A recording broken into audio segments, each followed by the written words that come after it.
flying fighters today is probably the purest form of combat, and that I realize that when I enter the aerial arena, that regardless of the odds, that there's a fairly good chance that it will all boil down to me and my airplane against an opponent and his airplane, and that only one of us will leave the fight. The opportunities for both of us to get away will probably be remote. So I have to be ready when I go in, mentally and physically, to know that if I don't win this fight, there may not be any others to follow.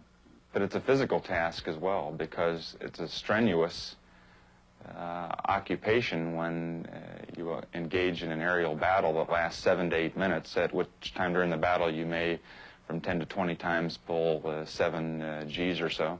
Okay, let's say that we're sitting in the cockpit now and I'm up here flying along. I've got the stick here and my throttles are over here. So now I'm starting to really get into a fight and I'm pulling Gs and turning the aircraft. Well, what happens is, as you pull Gs, you've really got to sit up straight because your head weighs an awful lot. So what we wind up doing when we're pulling Gs and we've got our tunnel vision problem and we've lost our peripheral vision, is you wind up having to turn around. And you talk about an uncomfortable, painful thing that you've really got to do, is here you are pulling the airplane and turning, and now you got to keep sitting straight, and you sort of push yourself around, keeping your head balanced almost, and look behind you, and 9 times out of 10, just when you think you've got the whole world, you know, I'm going to kill this guy, you look right there, oh, there's another guy coming in on you. So now you got to break off your attack and defend yourself.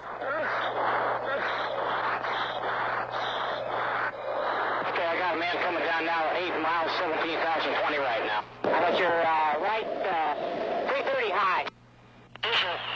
In an air combat, it's like a chess game. Every move has a counter move. And it's not so much as making the right moves, it's making the least mistakes.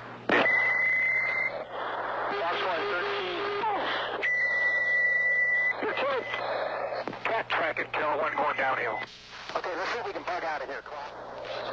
A lot of the inflection in the voice, you know, you start getting really excited. A guy comes in on you, you're telling your wingman to brake, you're trying to think fast, talk fast. You're dealing in, you know, parts of seconds rather than in minutes and half hours. And you try and do an awful lot in a small amount of time. And,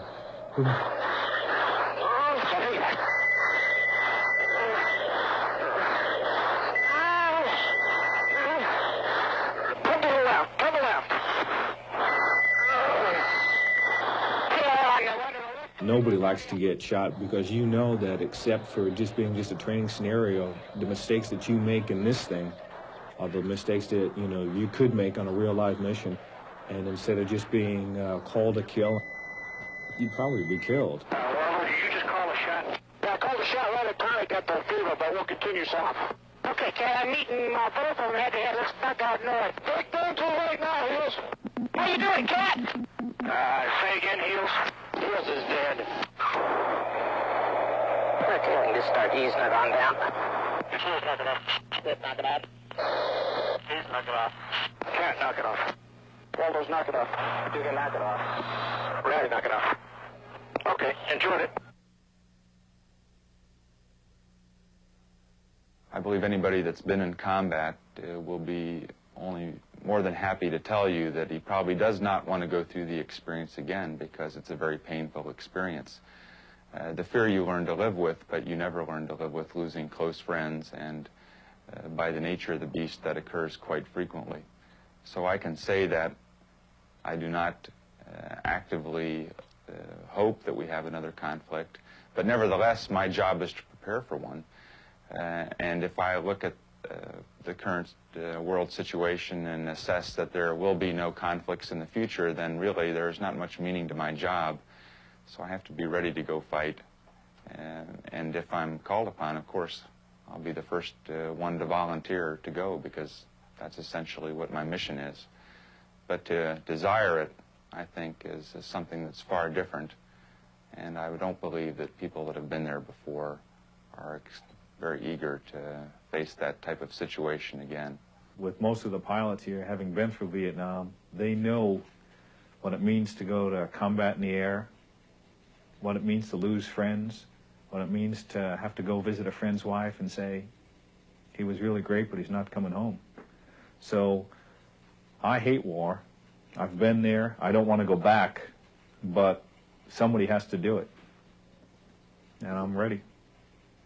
You know, my dad told me something once that was, and I still remember it quite vividly, is I fought in a war so that you wouldn't have to. It's a continuing thing. We keep doing it because we keep hoping someplace down the road somebody will not have to do it. It hasn't worked yet. We've always been involved in some skirmish or someplace, so to say that there won't be a war or there will be a war, I think is kind of up in the air. We don't really know. But I will say this, if it happens and we have to fight in it, I'll be there.